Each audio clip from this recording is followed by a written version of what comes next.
Assalamualaikum warahmatullahi wabarakatuh anak-anak. Apa kabar semuanya? Semoga kalian selalu sehat. Oke, hari ini bertemu lagi dengan Ibu Rosita. Hari ini kita akan membahas materi tentang masih surat lamaran pekerjaan. Hanya saja lingkupnya sudah ke unsur kebahasaan dan sistematikanya. Baik, langsung saja kita masuk ke dalam materinya. Dalam penulisan surat, termasuk surat lamaran pekerjaan, diperlukan persyaratan tertentu, baik persyaratan struktur maupun persyaratan kaidah. Persyaratan struktur telah dijelaskan sebelumnya bahwa struktur teks disesuaikan dengan isi dan sistematika surat lamaran pekerjaan yang sudah ditentukan.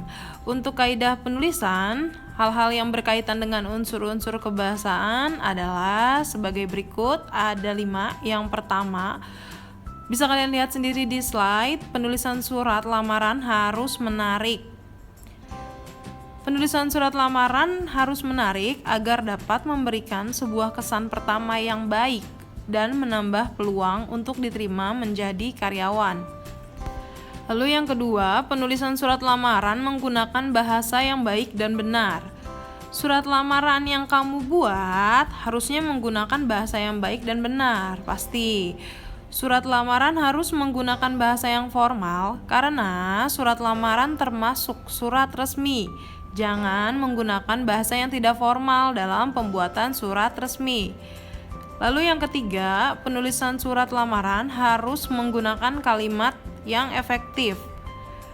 Surat lamaran yang kamu buat harusnya menggunakan kalimat yang efektif, sesuai tata bahasa dan harus mudah dipahami.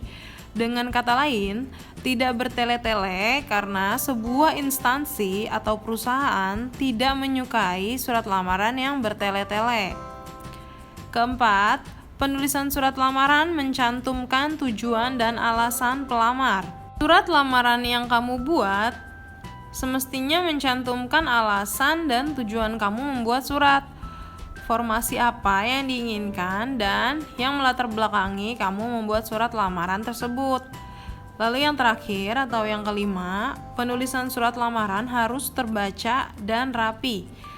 Surat lamaran yang kamu tulis harusnya terbaca terutama oleh bagian personalia. Surat lamaran tidak boleh menggunakan tinta tipis dan tidak boleh bertip X. Sudah Ibu singgung sebelumnya. Kalau kalian menulis surat lamaran secara tulis tangan, harus bersih, sebisa mungkin tidak memakai tip X. Dan penulisan surat lamaran juga tidak boleh menggunakan kertas yang kusut, kotor, atau mudah terlipat. Oke, paham anak-anak sampai sini? Kalau paham, kita langsung masuk saja ke materi selanjutnya. Baik, kita masuk ke dalam materi menyajikan sistematika dan isi surat lamaran pekerjaan. Sistematika dan isi surat lamaran pekerjaan disajikan dengan cara mencantumkan komponen-komponen surat lamaran pekerjaan. Komponen-komponen surat lamaran pekerjaan adalah tempat dan tanggal pembuatan surat, lampiran, hal atau perihal, alamat tujuan, salam pembuka, isi surat, salam penutup, serta tanda tangan dan nama jelas pelamar. Selain itu, penyajian surat lamaran pekerjaan biasanya dilengkapi dengan daftar riwayat hidup. Daftar riwayat hidup sebagai pelengkap hendaknya dibuat secara lengkap agar dapat dijadikan bahan pertimbangan perusahaan untuk pengambilan keputusan yang tepat. Riwayat hidup adalah gambaran diri seseorang. Gambaran diri meliputi keterangan pendidikan atau keahlian dan pengalaman sehingga dapat merefleksikan kemampuan atau kualifikasi seseorang. Daftar riwayat hidup memuat beberapa hal berikut. Nah, ini Ibu pengen jelasin tentang daftar riwayat hidup. Jadi harus kalian pahami kalau daftar riwayat hidup berbeda dengan surat lamaran pekerjaan. Baik, langsung saja kita lihat daftar riwayat hidup memuat beberapa hal sebagai berikut. Yang pertama ada data pribadi. Data pribadi memuat beberapa hal sebagai berikut, bisa kalian lihat. Ada nama, kelahiran atau tempat tanggal lahir kalian, jenis kelamin, status perkawinan, identitas, nomor IKTP atau SIM, dan alamat. Pokoknya lebih lengkap dari biodata yang ada di surat lamaran pekerjaan kalian. Adapun data lain seperti kewarganegaraan, suku bangsa, agama, tinggi badan, dan berat badan ditulis sesuai kebutuhan. Baik, yang kedua, pendidikan. Hal-hal yang harus diperhatikan pada bagian pendidikan adalah sebagai berikut. Bisa kalian lihat di slide yang A.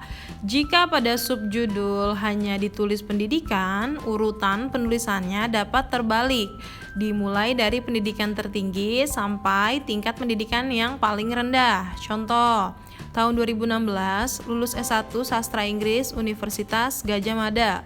Tahun 2012 lulus SMA Muhammadiyah 1 Jakarta.